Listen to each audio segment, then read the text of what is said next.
Jamais sans la grâce, une dévotion matinale qui vous connecte à la pensée de Dieu et vous donne la provision du ciel au quotidien. Une nouvelle journée, une nouvelle provision. Bienvenue dans la dévotion de ce matin. Avant de continuer, nous aimerions prier. Seigneur Jésus, nous venons devant toi ce matin afin que tu puisses nous donner ta parole, qu'elle éclaire notre être entier et qu'elle nous conduise dans la vérité. Nous te prions vraiment. Amen. Donc, nous allons continuer dans notre passage d'hier, dans Matthieu 6, versets 9 et 10, où il est écrit: Voici donc comment vous devez prier. Notre Père qui est aux cieux, que ton nom soit sanctifié, que ton règne vienne, que ta volonté soit faite sur la terre comme au ciel. Amen. En nous séparant hier, nous nous sommes posé la question de savoir si les priorités contenues dans ce passage sont réellement nos priorités. Et nous avons voulu répondre de manière honnête parce que nous sommes devant le Seigneur.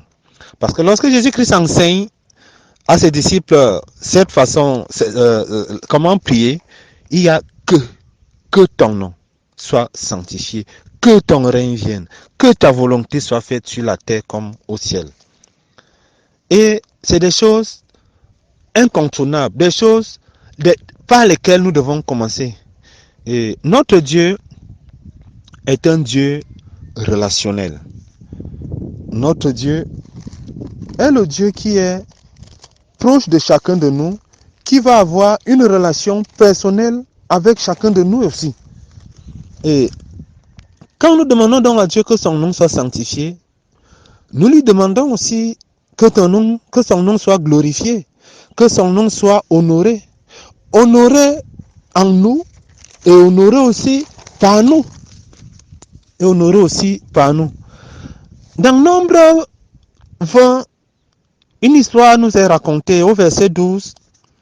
L'Éternel dira donc à Moïse et à Aaron que parce que vous n'avez pas cru en moi, parce que pour me sanctifier aux yeux des enfants d'Israël, vous ne ferez point entrer cette assemblée dans le pays que je lui donne. Parce que vous ne m'avez pas sanctifié aux yeux des enfants d'Israël. Or, nous nous demandons à Dieu que son nom soit sanctifié.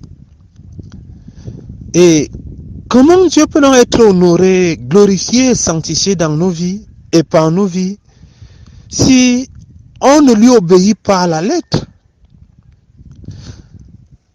Comment Dieu peut être donc sanctifié dans nos vies si nous voulons peut-être chercher des excuses, des prétextes, des alibis, que par exemple c'est comme ça que tout le monde fait. Pour ceux qui font des affaires, ils diront: oh, toi-même tu sais que la règle c'est 10% et d'ailleurs que ça a augmenté, c'est maintenant à 12%, que j'ai le change. Moïse avait le change. Il avait la charge de tout un peuple qui est qualifié de coups raides, à l'entendement difficile. C'est ce peuple qui était à sa charge. Mais Dieu sera intransigeant avec lui. Parce que Dieu lui avait donné des consignes claires, dont le but est que son nom soit sanctifié. Que son nom soit sanctifié.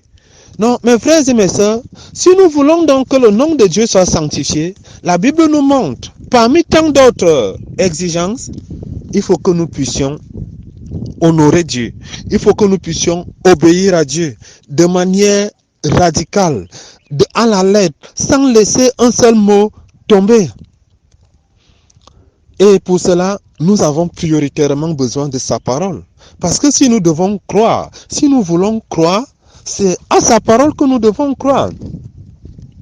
Nos activités, y compris les activités religieuses, ne peuvent pas remplacer la parole de Dieu. Nos activités, peut-être qu'elles vont contribuer à sanctifier Dieu, mais elles ne peuvent pas constituer la base.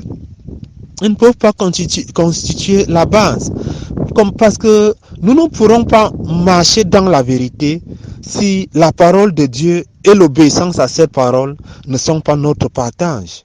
ne sont pas notre partage.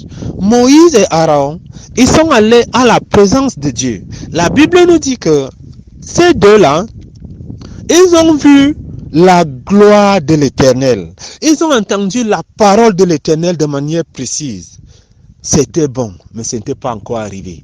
Il fallait qu'ils respectent scrupuleusement, de manière rigoureuse, tout ce que le Seigneur va leur demander. Il leur demandera que vous parlerez au rocher en présence de l'assemblée, mais ils vont faire le contraire. Ils vont taper le rocher en parlant à l'assemblée.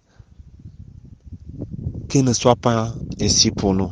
Si nous voulons réellement sanctifier Dieu, si nous voulons que Dieu soit honoré, nous avons besoin de faire de sa parole sa priorité pour nous au lever du jour, sa priorité pour nous dans nos relations, sa priorité pour nous l'autorité, le sens et la direction dans tout ce que dans toutes nos interactions avec nos semblables. Que Dieu nous aide, qui nous aide vraiment à sanctifier son nom dans nos vies. Que Dieu nous bénisse. Et bonne journée et agréable la journée demain également, si Dieu le permet.